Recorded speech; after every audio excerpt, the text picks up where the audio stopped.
गाय लेके बैठा है, कोई हाथी लेके बैठा है, कोई सांप लेके बैठा है, कोई सांप पत्थर लेके बैठा है, कोई कुछ लेके कोई कुछ लेके बैठा है। मगर एक कौम मुस्लिम, तुम खुशनसीब हो कि तुम बंदर लेके नहीं बैठे हो, चुचंदर लेके नहीं बैठे हो, तुम कोई पत्थर लेके नहीं बैठे हो, तुम कोई हाथी और सांप लेके नहीं बैठे हो, कोई गिलहरी और चूटी लेके नहीं बैठे हो, तुम दामने मुस्तफ़ा लिए बैठे हो, तुम मोहब्बत रसूल लिए बैठे हो, तुम नमाज सजदा लिए बैठे हो। एक अल्लाह पर यकीन तुम्हें दुनिया भर के लोगों के सामने जलील होने से बचा लिया है। इसलिए अल्लाह ने अपने महबूब को अपनी दलील बना के भेजा है। वो दलील बन के मुस्तफ़ा आ गए।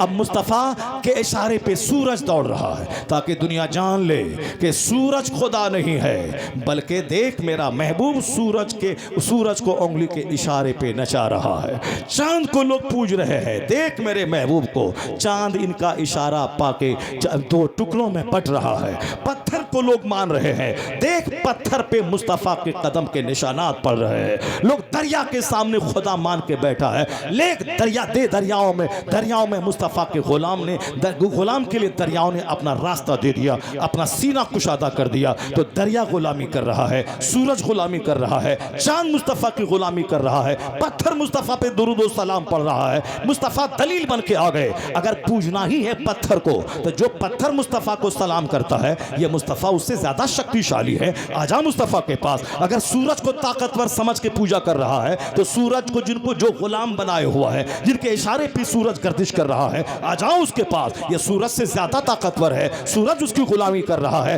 ए चांद के पुजारी, जब तू चांद को खुदा कहता है, तो चांद तो मुस्तफ़ा की गुलामी कर रहा है। तो आजा मुस्तफ़ा के पास। जब दुनिया आई है सारों तरफ से घूमकर, चांद से ज्यादा ताकतवर मुस्तफ़ा, सूरज से ज्यादा ताकतवर मुस्तफ़ा, पहाड़ से ज्यादा ताकतवर मुस्तफ़ा, तो फिर दुनिया कहने लगी चलो इसी को सजदा करो जो सूरज जो चांद के इशारे पे बहवे गर्दिश होता हो। लेकिन जब देखा ये सबसे ज्यादा ताकतवर, ये अपनी पेशानी को जमीन पर टेके हुआ है और कह रहा है सुभान रब्बियल आला, तब मेरा रब सबसे बड़ा है। इसका मतलब अब बगैर किसी दलील के इतना ताकतवर मुस्तफ़ा, जिसको खुदा कहता है वही खुदा है, जिसको सजदा कर रहा है वही मौजूद है, जिसकी इबादत कर रहा है वही माबूद हकीकी है। तो मुस्तफ़ा अल्लाह की दलील बन के आए कि दुनिया मुस्तफ़ा को देख ले, खुदा की मार्फत का पता मिल जाएगा।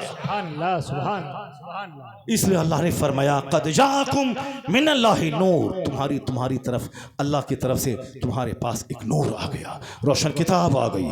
अरसलना का अल्लाह फरमाता इन्ना अरसलना का शाहिदा व मुबश्शिरन व नज़ीरा व दाइयन इलल्लाह व बिइस्निही सिराजम मुनीरा। ए हबीब, हमने आपको सिराज मुनीर बना के भेजा है, चमकता चांद भेजा है, हमने आपको बशीर बना के भेजा है, हमने आपको नज़ीर बना के भेजा है, हमने आपको सारी कायनात के रहमत बना के भेजा है। पूरा कुरान पढ़ते जाइए। इन्ना आतेना कल कौसर पढ़िए, वद्दुहा वल्लैल इज़ा सजा पढ़िए, वरफ़अना लका ज़िक्रक पढ़िए, अलम नशरह लका सदरक पढ़िए, सूरह हुजरात पढ़िए, सूरह दुखान पढ़िए, सूरह नूर पढ़िए, सूरह यासीन पढ़िए, सूरह मुज़म्मिल पढ़िए। क्या पूरा कुरान पढ़ डालिए। इसलिए बरेली के आला हजरत ने कहा ऐ रज़ा खुद साहिब कुरान है मद्दाह हुजूर, फिर तुझसे कब मुमकिन है मिदहत रसूलुल्लाह की। सुभान अल्लाह, नारे तकबीर, नारे रिसालत, खुद साहिब कुरान है मद्दाह हुजूर, फिर तुझसे कब मुमकिन है मिदहत रसूलुल्लाह की। कुरान पाक का एक एक चैप्टर मुस्तफ़ा के हुस्न व जमाल को बयान कर रहा है, मुस्तफ़ा के औसाफ बयान कर रहा है, मुस्तफ़ा के मौजज़ात को बयान कर रहा है, मुस्तफ़ा की क्वालिटीज़ उनके कमालात को बयान कर रहा है। इसलिए आला हज़रत ने आखिरी बात कह दी ऐ रज़ा खुद साहिब कुरान है मद्दाह हुजूर, फिर तुझसे कब मुमकिन है मिदहत रसूलुल्लाह की। व रफ़अना लका ज़िक्रक पढ़िए, अलम नशरह लका सदरक पढ़िए, वद्दुहा वल्लैल इज़ा सजा पढ़िए, इन्ना आतैना कल कौसर पढ़िए। मुशरिकों ने कहा था जब मुस्तफ़ा का आखिरी बेटा इंतकाल कर गया, उन्होंने कहा कि बस अब मुस्तफ़ा जब तक बाहयात हैं तब तक इस्लाम है, इनका चर्चा है, और जिस दिन ये इंतकाल कर गए इनका नाम लेने वाला इनका नाम छोड़ देगा, इनकी तहरीक आगे नहीं बढ़ेगी। क्यों? बाप की तहरीक को लेके बेटा आगे बढ़ता है। अब इनका आखिरी बेटा था वो भी इंतकाल कर गया, अब इनके दीन को लेके आगे कौन बढ़ेगा? जो इनके साथ देने वाले हैं वो सब इनका साथ छोड़ देंगे। अभी इनको देखकर लोग इनके साथ में हैं, लेकिन जैसे ये पर्दा फरमाएंगे इस्लाम की ईंट से ईंट बच जाएगी। क्यों? इसलिए कि मुस्तफ़ा की नस्ल मुनक़ता हो गई। मुस्तफ़ा की नस्ल मुनक़ता हो गई। नस्ल तो बाप बेटे से चलता है, न चलती है। अब बेटा, इनका आखिरी बेटा इंतकाल कर गया, अब तो कोई बेटा होने वाला है नहीं। मुस्तफ़ा की नस्ल कट गई, अब इनका नाम लेने वाला कोई नहीं रहेगा। किसने बोला था? वो दुश्मन बोले जिन दुश्मनों के लिए भी मुस्तफ़ा रहमत बन के आए। आका इस्लाम 40 साल की उम्र में नबूवत का ऐलान किया है। ही अनाउंस्ड हिज प्रॉफेटहुड, यानी उन्होंने अपनी नबूवत का ऐलान किया है 40 साल की उम्र में। और नबी कब बने? तो आका फरमाते हैं मैं उस वक्त भी नबी था जब आदम अलैहिस्सलाम पानी और मिट्टी की मंजिलों से गुजर रहे थे। 40 साल की उम्र में नबी ने नबूवत का ऐलान फरमाया कि मैं अल्लाह का नबी हूँ, मुझ पर अल्लाह की तरफ से वही नाजिल हो रही है, ये कुरान मुझ पर नाजिल हो रहा है, मैं तेरी हिदायत के लिए भेजा गया हूँ, मैं आखिरी पैगंबर हूँ, मेरे बाद कोई पैगंबर नहीं आएगा, मैं अल्लाह की तरफ से रसूल नबी बन के आया हूँ। जैसे हमसे पहले अंबिया मुरसलीन दुनिया में तशरीफ़ लाते रहे, अल्लाह का पैगाम बंदों तक पहुँचाते रहे, अल्लाह के बंदों को कुफ्र और शिर्क से बचाते रहे, उसी की आखिरी कड़ी बनकर मैं पैगंबर आखिरुज़्ज़मान बन के आया हूँ, मैं तेरी हिदायत के लिए आया हूँ, हम पर वही नाजिल हो रही है, मेरे बाद कोई पैगंबर पैदा होने वाला नहीं है। अब इस्लाम पूरी दुनिया में फैल के रहेगा, हर घर में जाके रहेगा। आका अलैहिस्सलाम का पैगाम थे, हर जगह इस्लाम पहुँचेगा, हर घर में इस्लाम पहुँचेगा, इस्लाम गालिब आके रहेगा। पहले के पैगंबरों को उनके मानने वालों ने छोड़ दिया, मगर इस्लाम गालिब आके रहेगा, क्योंकि अल्लाह ने कहा हुवल्लज़ी अरसला रसूलहु बिलहुदा व दीनिल हक़ लियुज़हिरहु अला दीनि कुल्ली। अल्लाह ने अपने रसूल को भेजा हिदायत और दीन हक़ के साथ, ताकि इस्लाम को सारे मज़ाहिब पे गालिब कर दे। तो इस्लाम मगलूब होने नहीं आया है, इस्लाम सारी दुनिया पे गालिब होने आया है, हावी होने आया है। जिस तरह पहले के पैगंबरों के घर में आग लगा दी, पहले के पैगंबरों को कत्ल कर दिया, अगर ऐसा भी हो जाता तो फिर दुनिया में इस जमीन पे और खुदाई कानून का गलबा का तमाशा लोग कैसे देख पाते, कैसे हक की फतह होगी ये नज़ारा लोग कैसे देख पाते, कैसे बातिल जलील हुए ये नज़ारा कैसे देख पाते, कैसे मुस्तफ़ा को सताने वाले गुलाम बन के सामने खड़े हैं, कैसे ये नज़ारा देखते। आखिरी नज़ारा तो देखना था कि हक गालिब आएगा, बातिल मिट के रहेगा, सबर करने वाले फातेह और फातेह मुज़फ़्फ़र बन के रहेंगे, और उनको सताने वाला मगलूब बन के रहेगा। सारी दुनिया को तमाशा दिखाना था, इसलिए हर कदम पर खुदा की हिफाजत मुस्तफ़ा के साथ थी, ताकि कोई इसको कत्ल न करे, कोई इसको हमला न करे, कोई इसके दीन को न लेटाए। कुरान पाक की हिफाजत की जिम्मेदारी अल्लाह ने ले ली, इसकी हिफाजत मैं करूंगा। लोग प्रिंटिंग प्रेस में लिखा हुआ कुरान मिटा देंगे, लेकिन करोड़ों मुसलमानों के सीने में जो कुरान है उसको कैसे मिटा पाएंगे। अल्लाह ने इस्लाम की हिफाजत का जिम्मा लिया और मुस्तफ़ा की हिफाजत का जिम्मा लिया। दुश्मनों की हिफाजत 40 साल के ऐलान, 40 साल उम्र में नबूवत के ऐलान से पहले मुस्तफ़ा इन दुश्मनों के लिए क्या नहीं किया था। अपने पड़ोस का सौदा सलम ला के देते थे, उनके ऊँटनी को दूध दिया करते थे, उनके गम में साथ आते थे, आप उनके सिले रहमी करते थे, रिश्तेदारों के साथ उसने सलूक करते थे। यानी बचपन लाजवाब, जवानी लाजवाब, आपकी ज़िंदगी की खलवत व जलवत, रात और दिन सब लाजवाब। रास्ते से गुजरते थे, आपकी शर्म हया अदा को देखकर लोग कहते थे इन जैसा कोई बच्चा दुनिया में पैदा नहीं हुआ। लोग सादिकुल फ़ात कहते थे, लोग उसे अल अमीन कहते थे। यानी इस कदर प्योरिटी के साथ, चैस्टिटी के साथ आपकी ज़िंदगी बसर हुई। लेकिन जैसे ही नबूवत का ऐलान किया, अपने लोग दुश्मन हो गए, चचा दुश्मन, सब लोग दुश्मन, यहाँ के लोग दुश्मन, घर वाले दुश्मन, बाहर वाले दुश्मन, इतने दुश्मन बने कि दुश्मनी, यहूदी दुश्मन, नसरानी दुश्मन, मुनाफिक दुश्मन, ये सारे दुश्मन मुंतज़िर थे कि मुस्तफ़ा जब जैसे हैं तब तक इस्लाम है। इनको देखकर दीवाने इनके इर्द गिर्द जमा है। तब बदर की फतह है, उहद की फतह है, खैबर व खंदक की फतह है। लेकिन जब ये इंतकाल कर जाएंगे तो इनके इर्द गिर्द जितने लोग जमा हुए सब इनका साथ छोड़ देंगे। लोगों ने क्या कहा, इनका बेटा मर गया, अब इनका नाम लेने वाला कोई नहीं रहेगा। जालिमों ने ये कहा, उधर अल्लाह रब्बुल इज्जत जिसके दीन का प्रचारक बन के मुस्तफ़ा आए थे, जिसके दीन का मुबल्लिग बन के मुस्तफ़ा आए थे, जिसके दीन की तबलीग में आपके दंदाने अक़दस शहीद हुए, आपके सर से लेके पांव तक लहू लहान आप हो गए, जिसकी वजह से 3 साल तक अबू तालिब की घाटी में खानदानी बनु हाशिम का सोशल बायकाट किया गया। खाना पानी दाना सब बंद कर दिया, यहाँ तक कि चमड़ा को गला गला के लोग खाने लगे, दरख्त के पत्तों और दरख्त की छाल लोग खाने लगे। वो सारी तकलीफें मुस्तफ़ा ने इस्लाम की खातिर उठाई हैं। अपना पैदाइशी वतन मक्का था, मगर मक्का वालों ने मक्का से आपको निकलने पर मजबूर किया। हिजरत करके अपने बाप के नानी हाल मदीने मुनव्वरा में आप तशरीफ ले गए। मदीना जाते हुए आपने कहा था, ए काबा, ए मक्का, कितना प्यार है तुझसे, मैं तुझको छोड़ के नहीं जाता, अगर यहाँ के लोग मुझको नहीं निकालते मैं मक्का छोड़ के बाहर नहीं जाता। इस जुमले से मक्के का प्यार झलक रहा है, मगर आपको मक्का छोड़ना पड़ा, अपना पैदाइशी वतन छोड़ के मदीना जाना पड़ा। ये सारा सितम आपने इस्लाम की खातिर सहा था। अल्लाह तबारक व तआला कैसे मुस्तफ़ा को तन्हा छोड़ देता। इसलिए जब खुदा की शान पे हमला होता, मुस्तफ़ा के बयान का तेवर खसबनाक हो जाता था, और जब मुस्तफ़ा की शान पे हमला होता है तो खुदा के फरमान का तेवर गजबनाक हो जाता है। इधर मुस्तफ़ा की तौहीन हुई है कि ये इनकी नस्ल कट गई, इनका बच्चा मर गया, अब कोई इनका नाम लेने वाला नहीं रह जाएगा। कहा, जिब्रील जाओ मेरे मुस्तफ़ा की उदासी दूर कर दे और फिर दुनिया वालों को बता दे कि इनका नाम घटने वाला नहीं है, ये मोहम्मद पैदा हुए हैं। मोहम्मद का मतलब हु प्रेज्ड, हाईली प्रेज्ड, जो सबसे ज्यादा तारीफ किया गया हो। अहमद का मतलब तारीफ करने वाला, मोहम्मद का मतलब तारीफ किया हुआ, जिसकी तारीफ दुनिया से लेकर आखिरत तक, जन्नत से लेकर हर कोने में जिसकी तारीफ होगी। इसको कहा है कि इसकी नस्ल कट गई, अब इनका चर्चा नहीं होगा, इनका नाम लेने वाला कोई नहीं रहेगा। जिब्रील जाओ मेरे महबूब को सुना दे बशारत, इन्ना आतैना कल कौसर, हमने खैर कसीर आपको अता फरमाया। आप गमगीन मत होइए, आप नमाजें पढ़िए, कुर्बानी कीजिए, फसल ले ले रब्बी का वनहर। और जिसने कहा है कि मुस्तफ़ा की नस्ल कट गई, इन्ना शानी अका हुवल अब्तर, उसी काफिरों की नस्ल कट गई, उसी का नामो निशान मिट जाएगा, उसका नाम लेने वाला कोई नहीं रह जाएगा। और आपको खैर कसीर दिया है। एक बेटा क्या मरा है, कयामत तक करोड़ों अरबों खरबों रूहानी बेटा कलमा पढ़ने वाली सूरत में पैदा करेगा, और पूरी दुनिया में ये अरबों की तादाद में मुसलमान फैलेंगे, और ये सब आपका कलमा बुलंद करेंगे, या आपका चर्चा करेंगे। उस वक्त में एक आदमी ने कलमा पढ़ा था जब आप नबूवत का ऐलान फरमाए थे।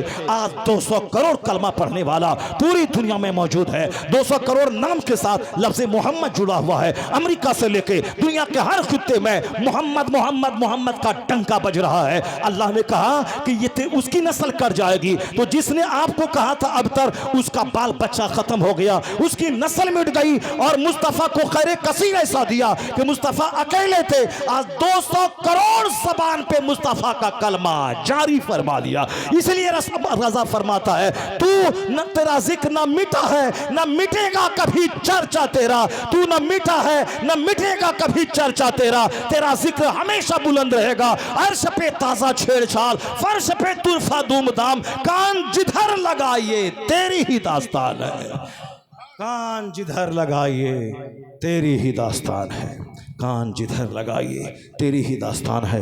आज उसकी एक छोटी सी मिसाल आप मुलाहजा कर सकते हैं कि 24 घंटे में 1 मिनट के लिए भी अजान बंद नहीं होती है। अजान में है अशहदु अल्ला इलाहा इल्लल्लाह, अशहदु अन्ना मुहम्मदर रसूलुल्लाह।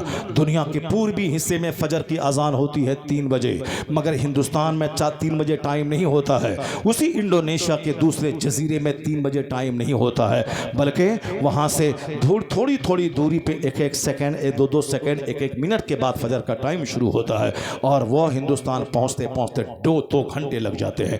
यानी 3 बजे वहाँ अजान का टाइम शुरू, फजर का टाइम शुरू हुआ तो 3 बजे 5 बजे हिंदुस्तान फजर का टाइम पहुँचता है। या 2 घंटे तक सदाए तकबीर, सदाए तौहीद और रिसालत बुलंद होती रही, मोहम्मद अरबी का नाम लिया जाता रहा। हिंदुस्तान में भी टाइम है फजर का, मगर बिहार से लेकर बम्बई तक पहुँचने में 60 मिनट लग जाते हैं। वहाँ 60 मिनट के बाद टाइम पहुँचता है। ये 60 मिनट तक के दरमियान में कलकत्ता से लेके बिहार, बिहार से लेकर उत्तर प्रदेश, उत्तर प्रदेश से लेकर दिल्ली, दिल्ली से लेकर राजस्थान, राजस्थान से लेकर गुजरात, गुजरात के बाद तब बम्बई के किनारे, बस समंदर के किनारे बम्बई में टाइम शुरू होता है। अभी गुजरात में टाइम हो रहा है, यह 4 घंटे से फजर की अजान हो रही पूरी दुनिया में, मगर पाकिस्तान का मौसिन माइक लेके वेट कर रहा है। जैसे ही हिंदुस्तान का टाइम खत्म होता है तब 15 मिनट के बाद पाकिस्तान का टाइम शुरू होता है फजर का। अब वहाँ का मौसिन अजान देना शुरू किया, अजान 1 घंटे तक गूंजती रही। ईरान का मौसिन इंतजार कर रहा है टाइम हो के मैं अजान दूं, ईरान का मैं अजान गूंजती रही। सऊदी अरब का मौसिन माइक लेके वेट कर रहा है टाइम शुरू हो तो मैं अजान दूं। जैसे फजर का टाइम वहाँ पहुँचा, वहाँ का मौसिन अजान देता है। अभी वहाँ फजर का टाइम है, अफ्रीका में टाइम नहीं हुआ है। जैसे सऊदी अरब के आखिरी बाउंड्री में फजर का टाइम खत्म होता है, फिर अफ्रीका में फजर का टाइम शुरू होता है। यहाँ तक कि पहुँचते पहुँचते इधर आगे आगे फजर का टाइम बढ़ रहा है, पीछे से ज़ोहर की अजान आ रही है, फिर 2 घंटे के बाद असर की अजान आ रही है, फिर 2 घंटे के बाद मगरिब की अजान चल रही है, फिर 2 घंटे के बाद इशा की अजान चल रही है। तो अमेरिका के आखिरी हिस्से में जब फजर का वक्त हुआ, खत्म हुआ, उधर फिर इंडोनेशिया में फजर का टाइम शुरू हो जाता है। यानी 24 घंटे में मुस्तफ़ा का जिक्र आम हो रहा है। अल्लाह ने ऐसा इंतजाम फरमा दिया है, कोई लम्हा कोई मिनट मुस्तफ़ा के जिक्र से खाली नहीं रहेगा। इसलिए आला हजरत ने फरमाया कि फर्श वाले तेरी शौकत का उलू क्या जाने, खुसरवा अर्श पे उड़ता है, फरेरा तेरा रहेगा यूं ही, उनका चर्चा रहेगा, बड़े खाक हो जाए जल जाने वाले, बड़े खाक हो जाए जल जाने वाले। अल्लाह रब्बुल इज़्ज़त ने अपने महबूब को इतनी बड़ाई अता फरमाई कि खरबों लोग आज मुस्तफ़ा का कलमा पढ़ते हैं, खरबों लोग मुस्तफ़ा का नाम लेते हैं। अमेरिका का एक दानिश्वर पैदा हुआ, उसने कहा कि इस रूए ज़मीन का सबसे बड़ा पढ़ा लिखा आदमी, सबसे बड़ा कामयाब तरीन इंसान कौन है, जिसका सबसे ज़्यादा हर मुल्क में चर्चा होता हो। मैं उसका पता लगाता हूँ, जिनकी बातें सबसे ज़्यादा मानी जाती हों, मैं उसका पता लगाता हूँ, जिसने दुनिया का जोग्राफिया बदल दिया है। Who changed the globe of world, who changed the culture of the globe, जिसने दुनिया का कल्चर बदल दिया हो, वह पर्सनैलिटी कौन सी है, मैं पता लगाऊंगा। उन्होंने अपने आप को लाइब्रेरी में कैद कर दिया, दुनिया भर के सारे माहिरीन, सारे एक्सपर्ट की ज़िंदगी का मुताला शुरू कर दिया। यानी पूरी दुनिया का के माहिरीन का मुताला करना कितना बड़ा काम है। मगर हम लोगों को तो माल दौलत खाना पीना चाहिए, मगर अमेरिका यूरोप के लोगों को स्टडी चाहिए, उसको मुताला चाहिए। जिस माइक में मैं बात कर रहा हूँ वो हमारे जैसे खाने पीने वाले लोगों ने नहीं बनाया है। वह लोग जो महीनों महीनों तन्हाई में बैठकर दिमाग चलाते हैं, उसने ये डेविड हक्स ने माइक दिया है। ये हवाई जहाज इस पे चल के मैं आ गया आज 2000 किलोमीटर दूर चल करके, ये हमारे किसी इंडियन ने नहीं बनाया है, अमेरिका के राइट ब्रदर्स 2 भाइयों ने इसको बनाया है। तो हम लोगों को गीबत से फुर्सत कहाँ है, हम लोगों को टांग खिंचाई से फुर्सत कहाँ है, हम लोगों को फुर्सत कहाँ है दूसरों की बुराई खोजने, दूसरों की बुराई ढूंढने और दूसरों की बुराई का साहब टोकरी लेके बैठने से फुर्सत कहाँ है। अमेरिका यूरोप के लोग अपना काम है, कौन क्या बोल रहा है, कौन क्या कह रहा है, कोई बहस नहीं, उसको अपने काम में लगे रहना है। मुझको दुनिया का हवाई जहाज़ देना है, मुझको दुनिया में टैबलेट देना है, मुझको दुनिया में कंप्यूटर देना है, मुझको दुनिया में मोबाइल देना है, मुझको दुनिया में मोटर कार देना है, मुझको दुनिया में टेलीविज़न देना है, मुझको दुनिया में साइकिल देना है, मुझको दुनिया में 3 व्हीलर 4 व्हीलर देना है। ये सारी चीज़ें जो हमारे सामने दौड़ रही हैं घर में बाहर में, कोई इंडिया का विद्वान नहीं बनाया है। यह सारी चीज़ें अमेरिका और यूरोप के दिमाग जलाने वाले विद्वानों ने दिया है। तो हम फ़ायदा उठाते हैं, मगर बनाया उसने है। माइक में हम बात कर रहे हैं, अजान हम दे रहे हैं, लेकिन बनाने वाला कोई मुसलमान या कोई इंडियन नहीं है। बनाने वाला डेविड हक्स 7 समंदर पार का एक क्रिश्चियन है जिसने इसको बनाया है। चूँकि क्रिश्चियन के पास ईमान नहीं है, मरने के बाद जन्नत नहीं जाएगा, लेकिन यहाँ दिमाग जलाता है, मेहनत करता है, यहाँ तो मकान बनाएगा, यहाँ तो हवाई जहाज लोगों को देगा, यहाँ तो पायलट बनेगा, यहाँ तो आर्टिस्ट बनेगा, यहाँ तो साइंटिस्ट बनेगा। यहाँ नहीं देखा जाता है कि कौन काफिर है तो उस पर बारिश होगी, अब मुसलमान पर बारिश होगी, काफिर पर बारिश नहीं होगी। नहीं, यहाँ तो है कि जिसके खेत में जो भी मेहनत करेगा, फसल लगाएगा, आम का पेड़ काफिर लगाएगा तो आम का फल खाएगा, मुसलमान नहीं लगाएगा तो नहीं खाएगा। काफिर का बेटा मेहनत करेगा तो डीएम बनेगा, मुसलमान का बेटा गुटखा खाएगा, गली कुचे में घूमेगा, दूसरों की बहू बेटी पे तकेगा, इश्क और प्यार की कहानी रचेगा, ड्रामा करेगा। साहब इसको डीएम बनना था तो आशिक बन के रह गए, इसको डीएम बनना था तो ये साहब किसी लड़की के पीछे पागल होकर रह गए, ये डीएम नहीं बनेगा। अगर किसी मुश्रिक का बेटा, अगर वो सारी तरफ से तवज्जो हटा के सारा अटेंशन किताब पे उन्होंने डाइवर्ट कर दिया, वो डीएम बनेगा, एसपी बनेगा। उन्होंने मेहनत की, फैक्ट्री लगाया, वो कामयाब हो जाएगा। इसलिए जन्नत का मामला है ईमान और अमल साले के साथ। मगर दुनिया की तरक्की ईमान के साथ अगर आपके पास मेहनतें हैं तो ये बात ज़रूर है कि काफिर अगर 10 घंटे मेहनत करके कामयाबी हासिल करेगा, मुसलमान के पास ईमान है, वो अगर 8 घंटे मेहनत करेगा तो उससे ज़्यादा कामयाब हो जाएगा। क्यों? उसके पास मेहनत है, रहमत नहीं है। मेरे पास मेहनत है, मेरे पास रहमत है, मेहनत नहीं है। अगर मेहनत भी शामिल हो जाए तो एक तरफ से रहमत मुस्तफ़ा आएगी, एक तरफ से मेरी तरफ से मेहनत चलेगी। जहां रहमत और मेहनत दोनों का मिलन हो जाए, कामयाबी कदम चूमेगी, कामयाबी कदम चूमेगी। इसलिए उनके पास मेहनतें हैं, इसलिए वो कामयाब हो रहा है। मेरे मेरे पास ईमान है मगर मेहनत नहीं है, इसीलिए हम कामयाब नहीं हो रहे हैं। दुनिया के तकाज़ों को फुलफिल करना होगा, तब कामयाबी मिलेगी। ज़रा गौर से सुनिए, अमेरिका का वो दानिश्वर पढ़ने लगा, मेहनत करने लगा, नहीं देखा कि मकान दुकान गाड़ी झगड़े का क्या होगा, बाल बच्चे का पेट का क्या होगा। वो अपने आप को लाइब्रेरी में कैद कर दिया, नमक रोटी खाना, मोटा झोटा पहनना, चूंकि बड़ा काम जो भी करने वाला होगा, बड़ा प्लान जो लेके चलेगा, वो बड़ा प्लान जो लेके चलेगा वो ज़्यादा घर मकान के साजो सामान के जंगल में नहीं पड़ेगा, क्योंकि सारी अटेंशन उसका काम पे रहेगा। गांधी जी का अपना कोई घर मकान नहीं बनाया, हिंदुस्तान को आज़ादी दिलाना है तो चरखा चला रहा है, आश्रम में रह रहा है, नन वायलेंस का आंदोलन पूरे इंडिया में छेड़ दिया। अंग्रेज़ों का माल नहीं जलाएंगे, पट्टी नहीं उखाड़ेंगे, बैंक नहीं जलाएंगे, उसको कत्ल नहीं करेंगे, अंग्रेज़ों का सामान इस्तेमाल नहीं करेंगे, नन वायलेंस, अदम तशद्दुद, अहिंसा का आंदोलन छेड़ दिया। क्योंकि 100 साल तक लोगों ने मेहनतें की, उन्होंने लोगों ने बहुत ज़्यादा सेक्रीफाइस किया, और फिर आखिर में गांधी जी ने नन वायलेंस का आंदोलन छेड़ा। अंग्रेज़ हिंदुस्तान छोड़ के भाग गए। जब उनका सामान नहीं बिक रहा है, जब उनके सारे लोग उनके दुश्मन हो गए, हिंदुस्तान का अपना मेड इन इंडिया यही यूज़ होगा, अंग्रेज़ों का सामान इस्तेमाल नहीं होगा। ये नन वायलेंस ने अंग्रेज़ों को भगा दिया। अगर गांधी जी अगर अपना घर, अपना मकान, अपना बंगला, अपना कोठा उसमें लगे रहते तो कभी उसको बिहार से सत्याग्रह की तहरीक छेड़ने का मौका नहीं मिलता, पूरे हिंदुस्तान में बिल बिलाने का मौका नहीं मिलता, जेल नहीं जाते, कहाँ अफ्रीका वकालत कर रहे थे वहाँ छोड़ के इंडिया आ गए, आज़ादी की तहरीक में शामिल हो गए। कोई भी बड़ा आदमी हो, ये तो चलो इंडियन एक पॉलिटिशियन का नाम मैंने लिया, आला हज़रत फाज़िल बरेलवी, जिन्होंने 1000 किताबें हिंदुस्तान को दिया, सुन्नियों को दिया, ताकि ईमान अक़ीदा महफूज रहे। 1000 किताबें लिखने वाला सिर्फ 2 घंटा सोते थे, सिर्फ दिन भर में 2 बार एक प्याली शोरबा है और एक ब्रेड है वही खा लिया करते थे। मामूली सा खाना, 2 घंटा सोना, बाकी पूरे 22 घंटे का इस्तेमाल दिन की खिदमत में करते थे। कौन कहाँ से इस्लाम पे हमला किया, कौन कहाँ से मुस्तफ़ा के ख़यारात पे हमला किया, कौन कहाँ इस्लाम के कानून पे हमला किया, सबका डिफेंस करना, सबका जवाब देना, लोगों बदअक़ीदों का जवाब देना, साइंसदानों के बदअमली का, साइंसदानों के अटैक का उसका जवाब देना। चौमुखी महाज को आला हजरत ने संभाला, तब जाके आज पूरी दुनिया में हर तरफ रज़ा का चर्चा है। चूँकि रज़ा ने इस्लाम बचाया है, मुस्तफ़ा के इश्क का पैगाम बचाया है, मज़ारात की हाज़िरी की तहरीक को बचाया है, अहले सुन्नत व जमात की रीति रिवाज को बचाया है, उन्होंने जलसा जुलूस और सीरत की महफिलों की आबरू को बचाया है। 1000 किताबें देकर हमें एक ज़बरदस्त हथियार दिया है। तो जब तक यह हथियार रहेगा उस वक्त तक रज़ा का डंका बजता रहेगा। जो बाप दादाओं की चादर बेच कर खाता हो, वो जो चाहता हो मेरे नाम का डंका बजेगा, नहीं बजेगा, डंका उसके नाम का बजेगा जो इस्लाम बचाया है,